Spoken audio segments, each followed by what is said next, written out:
हर सफर शुरू होती है एक सपने से और हर सफर की अंत उस सपने का गहराई को हमें महसूस कराता है। ये है मेरा आखिरी एपिसोड उस सफर का जो शुरू हुआ था बैंगलोर से, फिर लद्दाख के वादियों में बिखरा और अब बैंगलोर में जाके खत्म होने जा रहे हैं। मेरे Bangalore to Ladakh solo motorcycle journey की ये है आखिरी ride Delhi to Bangalore. Let's begin.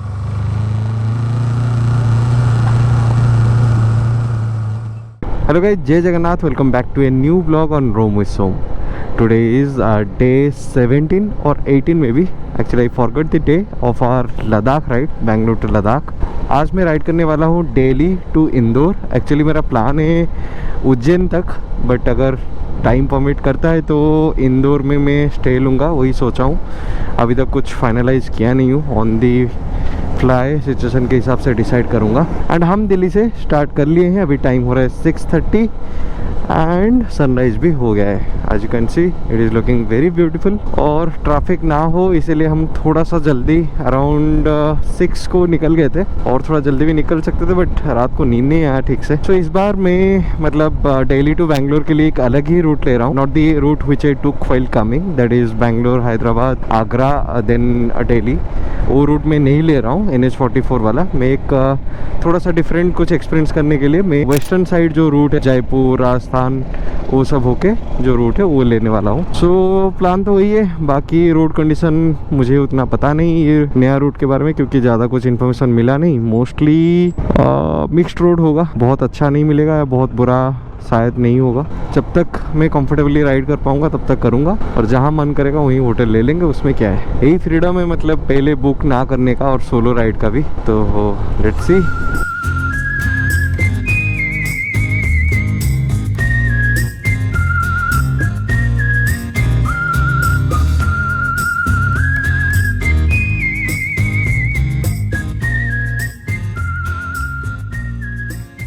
So I think आज के दिन का हम कर लिए हैं 50 किलोमीटर, और स्ट्रेट है जयपुर।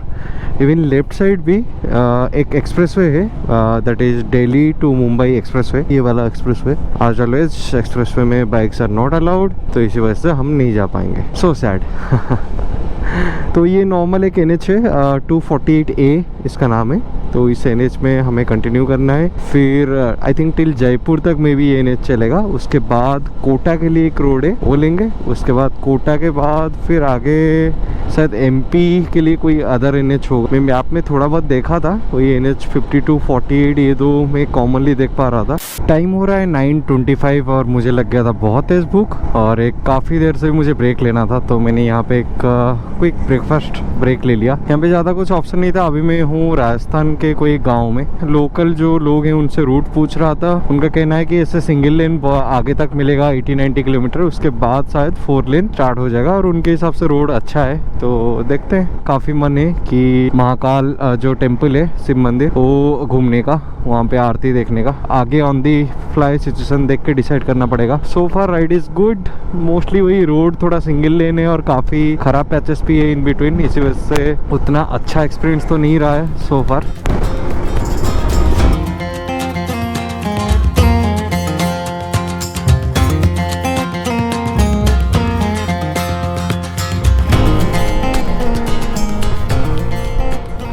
तो जयपुर और गया है 75। आगे से हमें लेना है राइट। आई थिंक यहाँ से हमें 4 लेन हाईवे शायद मिल जाएगा। थोड़ी देर पहले एक राइट टर्न आया था और वहाँ से अभी 4 लेन देखने को मिल रहा है, तो काफ़ी अच्छी बात है। मतलब थोड़ा अच्छे से हम स्पीड कवर कर पाएंगे। और शायद ये प्लेस का नाम है दुब्बू या दब्बू या ऐसा कुछ करके, DUBBU, पता नहीं क्या प्रोनाउंस किया जाए उसका।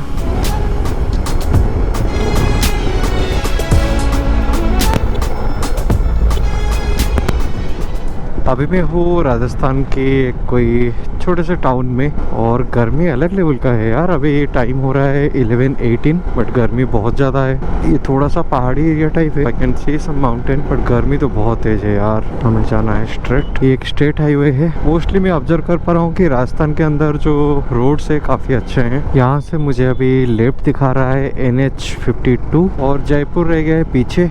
तो जयपुर को बाईपास करने के लिए गूगल मैप ने मुझे स्टेट हाईवे की तरफ डाइवर्ट किया, विच इज़ गुड, क्योंकि अभी सिटी के अंदर घुसता तो शायद ज़्यादा ट्रैफिक मिलता। मन था जयपुर के अंदर आके जयपुर का कुछ फेमस फूड खाने का, बट वही आज समय थोड़ा कम है हमारे पास।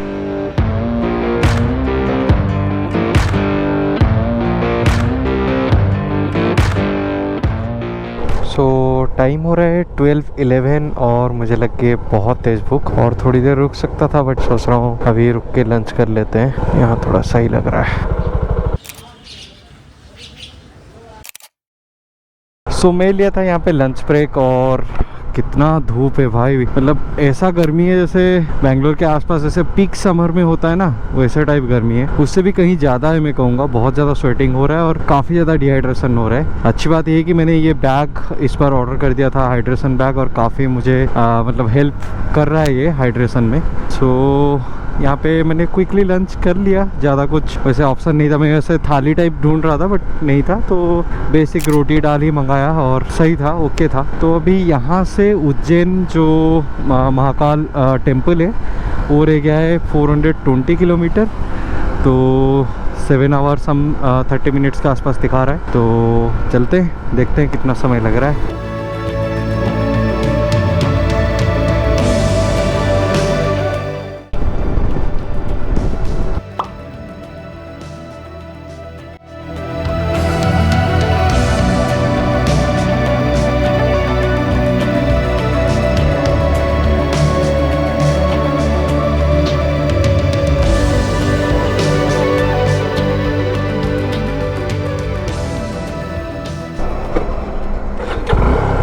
अभी मैं पहुंच गया हूँ झलरा पाटन नाम करके एक प्लेस है, आप लेफ्ट साइड में देख सकते हैं। ये एक बस स्टॉप है यहाँ पे। यहाँ से मुझे मेन हाईवे से डाइवर्जन लेना है, और ये जो सर्विस रोड है यहाँ से मुझे राइट लेना है उज्जैन के लिए। और उज्जैन यहाँ से रह गया है 160 किलोमीटर, लगेगा 3 आवर 20 मिनट्स। देखते हैं। इवन मैंने एक होम स्टे भी ढूंढ के रखा है और उस बंदे से बात भी कर लिया है। यार ये रोड तो काफ़ी ख़राब है।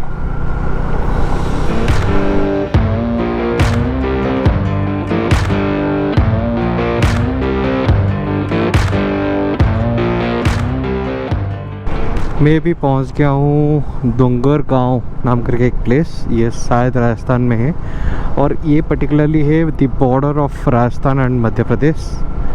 और आई थिंक ये गांव क्रॉस करने के बाद मैं एंटर कर जाऊँगा मध्य प्रदेश में। और उज्जैन यहाँ से रह गया है 120, और वो हाईवे से ये सिंगल लेन ही कंटिन्यू है। मुझे लगता है टील उज्जैन तक ही सिंगल लेन ही मिलेगा। रोड का क्वालिटी तो अच्छा है बट बीच में बहुत सारे गाय भैंस मतलब कैटल्स बहुत ज़्यादा हैं। एक और इंटरेस्टिंग बात अभी जस्ट मैंने नोटिस किया, मेरे बाइक का टोटल 20,000 किलोमीटर अभी जस्ट क्रॉस हुआ है from the date I purchase till so far. It's a achievement for me. मतलब 20,000 किलोमीटर अभी मेरा गाड़ी क्लॉक कर लिया।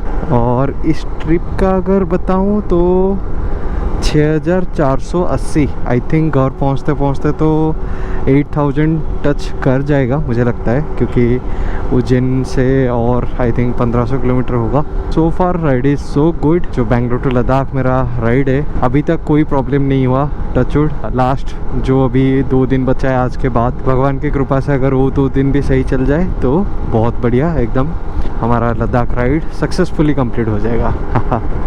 Look at the view man, look at the view. अभी समय हो रहा है 5:37 PM और सनसेट होने को है, पर क्या लाजवाब व्यू है। कुछ विंडमिल्स हैं वहाँ पे और माउंटेन्स और ये scenic road, so aesthetic. Ujjain और रह गया है 86 किलोमीटर। बहुत सुंदर व्यू है यार। और मुझे हल्का फुल्का भूख भी लगी है।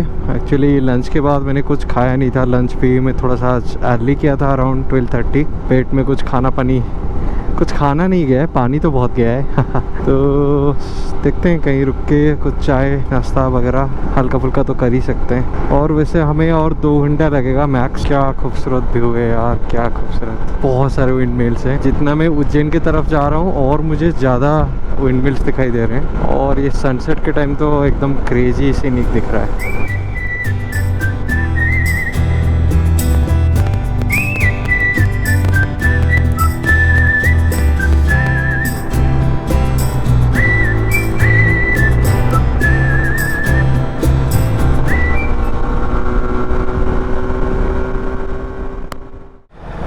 सो फाइनली गाइस हम पहुंच गए हैं उज्जैन सिटी। काफ़ी सुंदर सजावट है।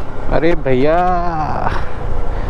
ट्रैफिक कहीं से भी घुस आ रहा है यार। देखा उज्जैन सिटी के अंदर ट्रैफिक का बहुत ही बुरा हाल है, लगता है कोई भी कहीं से भी घुस आ रहा है। तो आज के दिन का टोटल मैंने कर लिया शायद 760 या 770 टोटल। मैंने ठीक से अभी काउंट नहीं कर पाया क्योंकि मैप देखना पड़ेगा उसके लिए, बट अराउंड उतना ही होगा।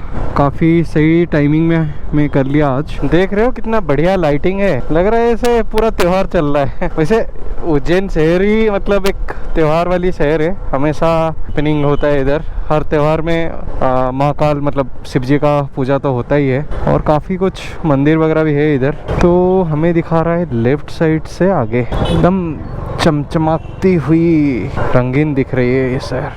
लगभग 800 किलोमीटर राइड के बाद मैं पहुंचा महाकाल की नगरी उज्जैन में। यहाँ मैं 2 दिन स्टे करके महाकाल प्रभु जी का दर्शन किया, यहाँ के कुछ लोकल स्ट्रीट फूड ट्राई किया और फिर कुछ आसपास के चीजों को एक्सप्लोर किया। यहाँ उज्जैन में बिताए हुए टाइम मैं एक अलग वीडियो के थ्रू आपके साथ शेयर करने की कोशिश करूंगा।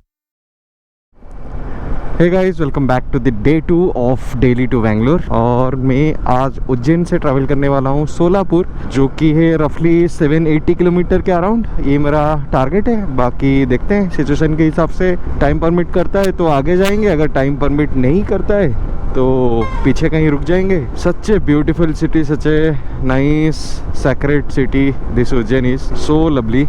लोग यहाँ के बहुत अच्छे हैं, खाना बहुत डिलीशियस है यहाँ के, स्पेसिफिकली स्ट्रीट फूड्स। और द स्पेशल मेंशन महाकाल का नगरी है ये। डेफिनेटली हर किसी को तो एक बार क्या बार बार आना चाहिए। मेरा तो एक बार हुआ फर्स्ट टाइम, और मैं इवन घर में भी बात किया अगले साल पक्का मैं विद फैमिली यहाँ आऊँगा। तो अभी हम शायद इंदौर होके जाएंगे महाराष्ट्र। अभी तो शायद हमें सिंगल लेन मिलेगा आगे। ये है महामृत्युंजय द्वार इंदौर। आई थिंक उज्जैन में इंदौर पढ़ रहा था। आई थिंक उज्जैन एंट्री करने के लिए ये है मेन द्वार। बहुत ही डेंस फॉग हो रखा है, एकदम फॉगी कुछ दिखाई नहीं दे रहा है।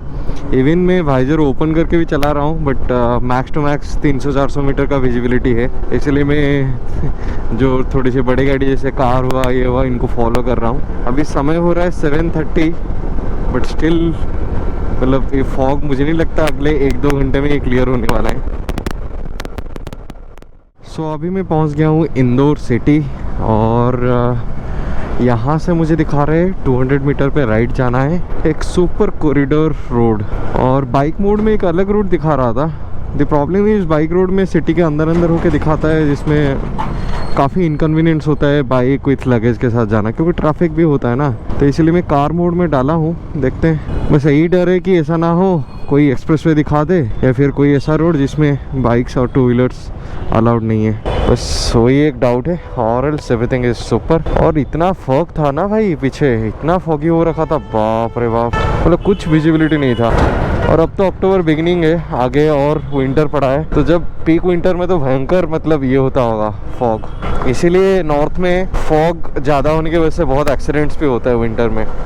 टाइम हो रहा है 8:52 और मैं पकड़ लिया हूँ NH52। तो ये NH पे आई थिंक मुझे और 100-150 किलोमीटर शायद जाना है, मैं देखा नहीं प्रॉपरली। तो अभी मैं सोच रहा हूँ एक ब्रेकफास्ट स्टॉप लिया जाए, क्योंकि काफ़ी भूख लगी है। एक अच्छा जगह ढूंढ रहा हूँ, कहीं रुक के ब्रेकफास्ट करेंगे। सो ब्रेकफास्ट हो गया मेरा। यहाँ पे मैं रुका था तिरुपति मिडवे रेस्टोरेंट, और एक आंटी थे। मैंने पनीर पराठा और दही ऑर्डर किया था। भाई अब बोलो 2 पनीर पराठा का क्या प्राइस होगा, और ऐसे हाईवे साइड में 2 पनीर पराठा और दही का वो लिए 250 रुपये। बोला कि यार, और पनीर पराठा में पनीर बिल्कुल नहीं था भाई, क्या बताऊँ। फिर खाने के बाद आंटी पूछते हैं कि खाना कैसा रहा। मैं खुद बोला कि आंटी दही अच्छा था, बहुत अच्छा दही था, घर का बना हुआ लगता है। फिर आंटी बोले हाँ, हम लोग सब घर पे मतलब दही घी और हनी वगैरह सब घर पे ही बनाते हैं, यहाँ का शुद्ध देसी एकदम। फिर मैं बोला हाँ, इसीलिए अच्छा लग रहा था। फिर आंटी पूछते हैं पराठा कैसे लगा। मैं बोला कि आंटी पराठा ठीक था, मगर पनीर नहीं था उसमें। आंटी बोले पनीर नहीं था मतलब थोड़ा कम स्टफिंग था क्या। मैं बोला कि बहुत ही कम था आंटी। फिर वो बोलते हैं अच्छा, थोड़ा फीलिंग कम हो गया था। फिर बोलते हैं कि अगली बार आओ, अच्छे से खिलाऊंगा। मैं बोला कि ठीक है। फिर मुझे पूछते हैं क्या ये तुम्हारा दूसरी बार है ना? मैं बोला कि नहीं आंटी, मैं पहली बार आ रहा हूँ। फिर पूछने लगे ऐसे ऐसे, मतलब मेरे बारे में पूछने लगे। फिर मैं प्राइस पूछा तो 250। मैं बोला कि 250 आंटी, 2 पनीर पराठा और दही का 250, वो भी ऐसे रोड साइड ये में? मतलब हाँ, अगर कोई प्रीमियम रेस्टोरेंट होता जो वहाँ पे एसी वेसी लगा हो, एकदम अलग लेवल का सर्विस हो, तो बात मतलब माना जा सकता है। यहाँ मतलब एक तो मैं ऑर्डर किया, आंटी आए आधा घंटा बाद, वो अकेले थे, वो और किसी को भी खाना खिला रहे थे, तो मैं कुछ ज़्यादा कंप्लेन भी नहीं किया उसके बारे में। मैं बोला कि ठीक है, मैं थोड़ा वेट कर लेता हूँ। फिर बाद में जब आंटी ने बोली 250 में, वो पूछा कि आंटी पराठा का कितना, दही का कितना? फिर आंटी ने बोले पराठा का 200, दही का 50। मैं बोला हाँ, दही का 50 वो तो जायज़ है, क्योंकि इतना अच्छा दही है, आप बोले हो शुद्ध देसी और घर के बना हुआ। पराठा 2 पराठा 200 रुपये, और वो भी मतलब पनीर ऐसा स्टफिंग था। फिर जब मैंने ये आंटी को बोला, आंटी बोलते हैं तो फिर आपके हिसाब से कितना होना चाहिए? मैं बोला कि देखो आंटी, ऐसे तो मैं जज नहीं कर रहा हूँ, बट मैं दिल्ली से बेंगलोर जा रहा हूँ और पूरा लद्दाख घूम के मैं आ रहा हूँ। मैंने काफ़ी स्टेट्स कवर करके ये जर्नी में अभी वापसी जा रहा हूँ, तो उस हिसाब से मैं बोल रहा हूँ कि मैं मतलब हरियाणा में खाया हूँ, राजस्थान में खाया हूँ, दिल्ली में खाया हूँ, डिफरेंट जगह आलू पराठा पनीर पराठा खाया हूँ अच्छे अच्छे रेस्टोरेंट में, और ऐसे ऐसे रेस्टोरेंट में भी जहाँ मतलब कुछ नहीं है। मेरे हिसाब से आपका जो पनीर पराठा था वो 150 होना चाहिए। फिर आंटी हंसे, फिर पता नहीं उनको क्या लगा, वो कुछ तो बोलना चाहते थे, फिर मेरे कैमरा वैमरा देख के नहीं बोले, उनको लगा कि मैं एक्सपोज कर दूंगा आंटी को। फिर ऐसे पूछने लगे थोड़ा बहुत, फिर मैं बोला कि ठीक है रहने दो यार, क्या ही, और बोले खा तो लिए, अभी जो प्राइस है वो तो देना ही पड़ेगा। हाँ, और एक इंटरेस्टिंग बात, आंटी बोलते हैं कि हम ऐसे जो ट्रक वाले हैं उनके लिए थोड़ा कम करके देते हैं, बाकी जो भी पब्लिक है उनके लिए थोड़ा ज़्यादा प्राइस करके देते हैं। बोले कि ये कौन सी बात है, मतलब ट्रक वाले क्या स्पेशल? हाँ, मैं समझता हूँ उनका थोड़ा इनकम कम होता है, इसीलिए उनको थोड़ा मतलब डिस्काउंट वगैरह दिया जाता है, बट 200 रुपये हमारे लिए मतलब थोड़ा ज़्यादा नहीं हो रहा है यार। ठीक है, अब खाना हो गया और डिस्टेंस रहा है 654 किलोमीटर। मैं जहाँ का मतलब लोकेशन मारा हूँ, ऑल्दो होटल फिर मैं अभी तक बुक नहीं किया हूँ, उसके आसपास ढूंढना भी पड़ेगा। सो देखते हैं, अभी ETA दिखा रहा है 8:43 PM, तो मैं ये मान के जा रहा हूँ कि 9 साढ़े 9 तो हो ही जाएगा, क्योंकि लंच भी करना है। तो देखते हैं, तो रोड तो मस्त है अभी, बाकी आगे देखते हैं कहाँ तक इतना अच्छा रोड मिलता है। Let's go.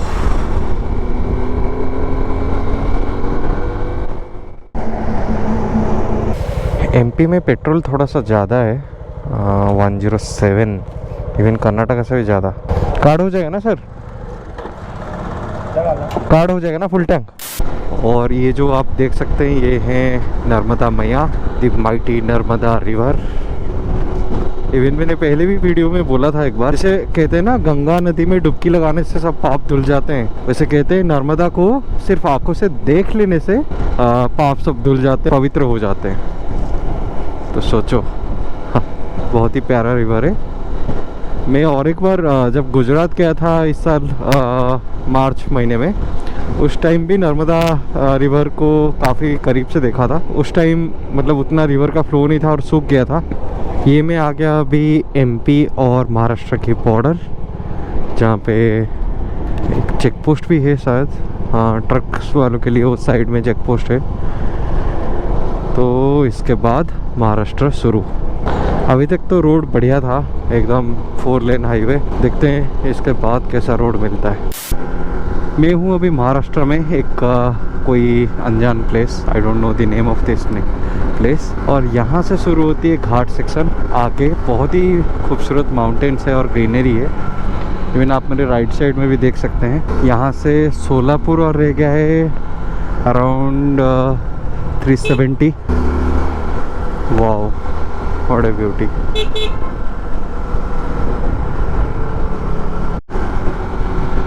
यार कितना ग्रीनरी है भाई, फुल ग्रीन माउंटेन एकदम, और इतने ऊपर से नीचे का व्यू भी बहुत ही खूबसूरत लग रहा है। और ये एक नेशनल हाईवे है, national highway 52। Yes, national highway 52। But इस जगह का नाम मुझे नहीं पता, मतलब ये कौन सा घाट है।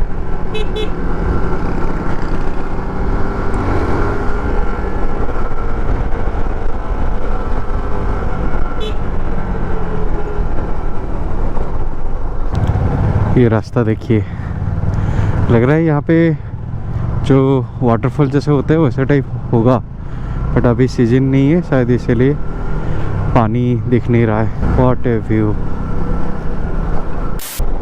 सो मैं अभी पहुंच गया हूँ औरंगाबाद, और यहाँ से आप मेरे सामने देख सकते हैं ये है Pune Mumbai expressway. Obviously expressway में तो 2 व्हीलर अलाउड नहीं है, तो बाकी 4 व्हीलर सब वो एक्सप्रेसवे में पुणे एंड मुंबई यहाँ से जा सकते हैं।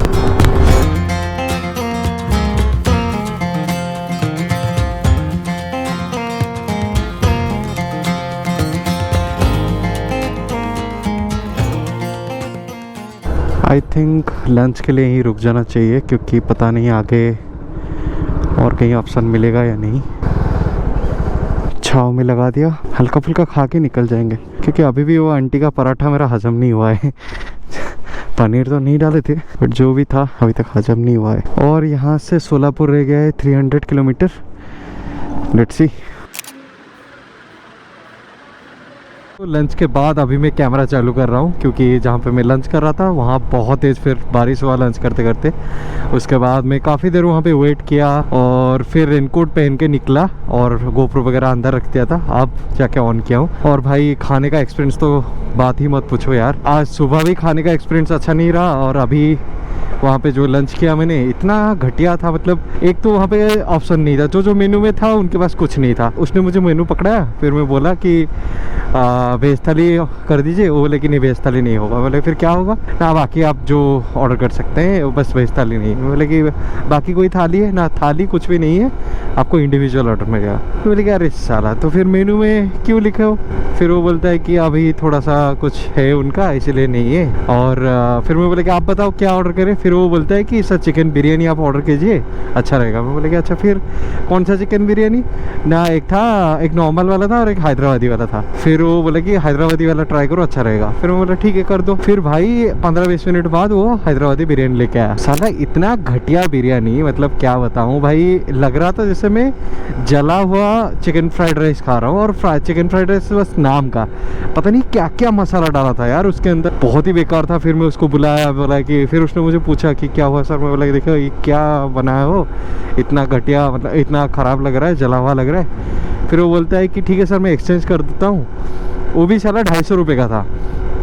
फिर वो बोलता है कि ठीक है सर मैं एक्सचेंज कर देता हूँ, और इसके बदले आप बताओ क्या लाएं। मैं बोला कि तुम प्लेन दाल चावल लेके आओ। दाल के अंदर चावल डाल दिया और उसको पका के लेके आ गया। उस पर भी क्या मसाला डाला, वो इतना घटिया बनाया। वो भी मतलब मैं इतना सा थोड़ा सा खाया, बाकी वहीं पे फेंक के आ गया भाई। बिरयानी तो ऐसे भी मतलब 1-2 बाइट ही खाया था, और वो भी ऐसे ही मतलब फेंक के आया। और फिर बाद में मैं उसको पूछा कि कितना देना है? फिर बोलता है 250। 250 कैसे हुआ ना? फिर वो बोलता है कि बिरयानी का नहीं सर, ये दाल चावल का 250। दाल चावल का 250 कौन लेता है? ऊपर से ऐसा दाल चावल कौन देता है? भाई इतना फ्रस्ट्रेशन आया नहीं, मैं फिर चुपचाप वहीं पे पेमेंट करके आ गया। बारिश इतना हो रहा था, मैं क्या करूं, इतना गुस्सा आ रहा था। मैं वहाँ पे रिव्यू डाला गूगल में। ये आप स्क्रीनशॉट देख सकते हैं, मैं रिव्यू डाला हूँ, ठीक है। ये स्क्रीनशॉट में सब कुछ मेंशन भी किया हूँ। महाराष्ट्र में मेरा हमेशा थोड़ा एक्सपीरियंस ऐसे ही मिक्स्ड रहता है। लकीली आज रोड थोड़ा अच्छा था, तो वो थोड़ा बेटर है। नहीं तो महाराष्ट्र में रोड भी मुझे उतना अच्छा नहीं मिलता जब भी मैं महाराष्ट्र में राइड किया हूँ। और आज भी रोड इनिशियली ख़राब था, औरंगाबाद के बाद से रोड अच्छा मिला है। So that is it. तो सो फार राइड इज़ ओके, और खाना पीना तो बहुत ही बेकार है आज का एक्सपीरियंस। तो अभी यहाँ से मैं डायरेक्ट मारूँगा टिल सोलापुर, और रुकूंगा नहीं। अभी जस्ट यहाँ पे रुक के ये सब रेन गियर जो पहना हुआ था उतार दिया। सोलापुर और रह गया है 205 किलोमीटर, 207 किलोमीटर, 3 घंटा बता रहा है। और होटल भी मैंने एक होटल वाले से बात किया है फ़ोन पे, वो बोला कि आप डायरेक्ट आ जाओ, कोई बुकिंग की ज़रूरत नहीं है। तो देखते हैं।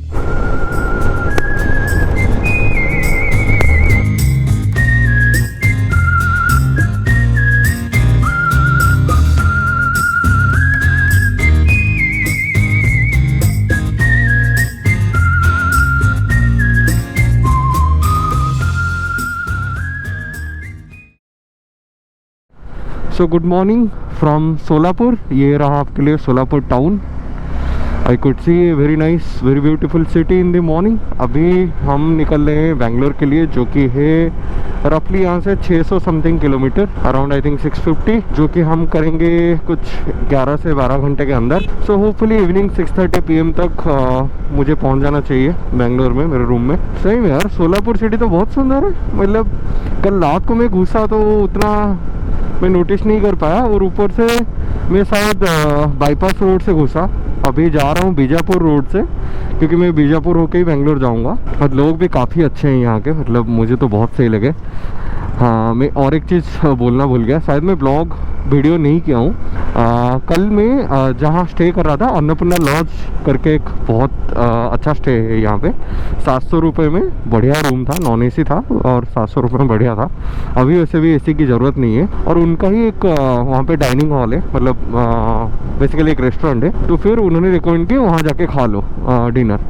तो फिर मैं गया वहाँ पे, एक लोकल बंदा मिला, वो मतलब ऐसे ही नॉर्मल वहीं पे कोई ताला चाबी का काम कर रहा था वो बंदा, वो बताया। तो हम दोनों के बीच में फिर इंटरेक्शन स्टार्ट हुए। फिर वो पूछने लगा कि आप कहाँ से हो, कैसे आए हो, कहाँ जा रहे हो। फिर मैं ज़्यादा लद्दाख वद्दाख के बारे में नहीं बोला, क्योंकि इतना बोलूँगा तो फिर बहुत स्टोरी लंबा हो जाएगा, और मुझे जल्दी मतलब खा के फिर वापस आना था। मैं बोले कि बस मैं उज्जैन से जा रहा हूँ बेंगलोर। फिर वो पूछे उज्जैन से महाकाल, अरे। फिर वो मतलब वहीं पे प्रणाम करने लगे, बोले कि वाह आप महाकाल दर्शन करके आए। पूरा एकदम मतलब वो जो बंदा था उसका बातों से ऐसे लग रहा था कि वो तो मतलब बहुत ही फैसिनेटिंग है उसके लिए मेरा ये दर्शन करके बाइक में जाने का ये जो जर्नी है। फिर ऐसे ऐसे बात हुआ। फिर उसने बोला कि आप मैं वहाँ पे नॉर्मल थाली लेने वाला था, वेज थाली या कुछ तो था, नॉर्मल थाली।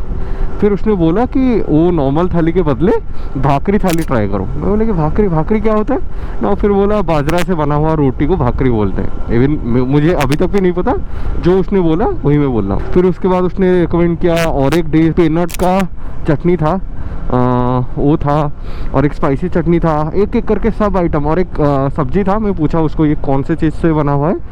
फिर वो बोला बैगन से। और बैगन से सब्जी, भाई मुझे सही में बैगन का सब्जी बहुत बेकार लगता है। फर्स्ट टाइम मुझे यहाँ का बैगन सब्जी बहुत टेस्टी लगा। उस रेस्टोरेंट का वड़ा पाव दुकान था, वहाँ पे भी मैंने खाया, वो भी काफ़ी अच्छा लगा। So far my experience in Solapur city was super nice. और मेरे हिसाब से 1-2 दिन और रुकना चाहिए, 1 दिन तो एटलीस्ट रुकना चाहिए, और बाकी जो भी आसपास है वो घूमना चाहिए। लोग काफ़ी अच्छे हैं यहाँ के। That is it. ये था एक छोटा सा एक्सपीरियंस जो मैं आपके साथ शेयर करना चाहता था।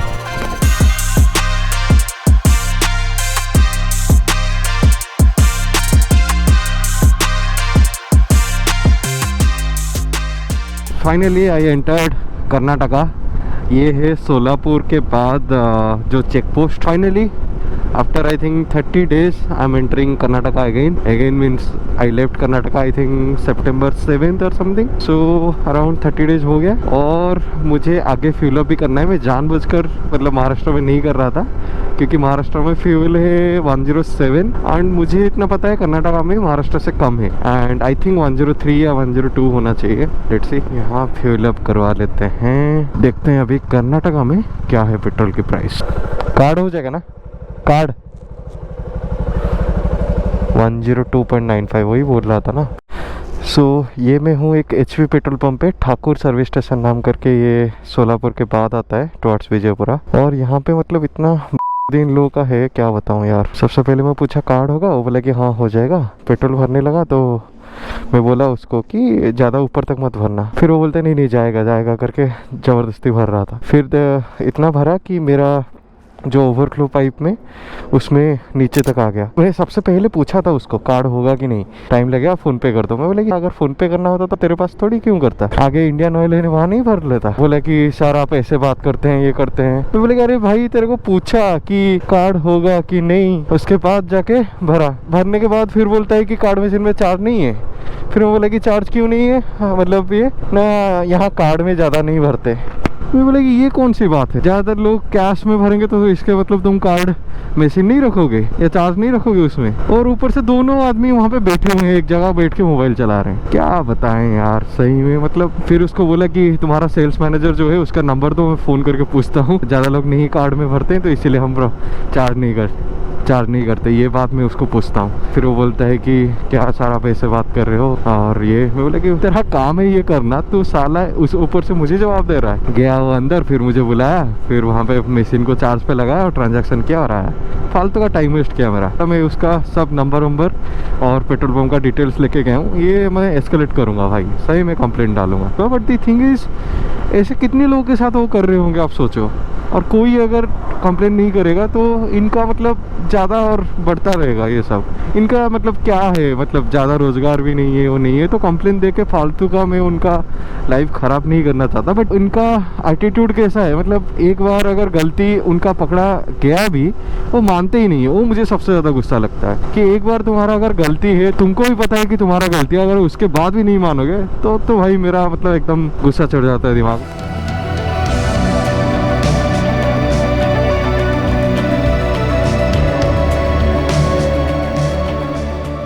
सो अभी मैं पहुंच गया हूँ एक प्लेस, इसका नाम है Ilkal, I think, may be I am pronouncing wrong. ये हॉस्पिट से पहले आता है और यहाँ है एक कामत रेस्टोरेंट। तो कामत देख के ही मैं इस तरफ आ गया। थोड़ा सा हाईवे से आई थिंक 500-600 मीटर डाइवर्जन होना पड़ा, बट वही है, हाईवे साइड उतना खास रेस्टोरेंट नहीं था।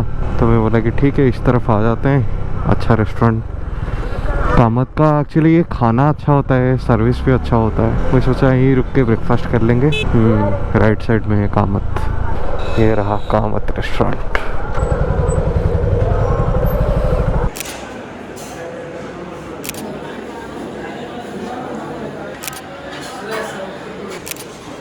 सो ब्रेकफास्ट हो गया मेरा। तो ये था Kamath restaurant, a unit of बंगरेस Kamath group. I am not sure whether it is KSTDC, मतलब गवर्नमेंट का यूनिट है या पता नहीं किसका, बट जो ही बोलो भाई, खाना बहुत बहुत सही है। इनके मोस्ट ऑफ द आउटलेट जितने मैंने ट्राई किया है, सब में मुझे खाना, सर्विस, क्वालिटी और हाइजीन वगैरह सब सही लगा है। मैं तो भाई ब्लाइंडली ट्रस्ट कर सकता हूँ कामत के ऊपर। That is it. ब्रेकफास्ट हो गया और यहाँ से बेंगलोर होगा 455 या 450 किलोमीटर के अराउंड। और एक मुझे याद है, हम लोग लास्ट टाइम जब आए थे, चित्रदुर्गा के पास एक रेस्टोरेंट है नैवेद्यम करके, उसका भी खाना बहुत सही था, उसका सर्विस भी अच्छा था, टॉयलेट वगैरह था वहाँ। तो वो एक पॉइंट है जहाँ पे मैं नेक्स्ट ब्रेक ले सकता हूँ। ये मैं फिर से NH टच कर लिया, सेम NH जाएगा टिल चित्रदुर्गा तक। चित्रदुर्गा के बाद वो और एक NH होगा जो टिल तुमकुर, टिल बेंगलोर तक जाएगा।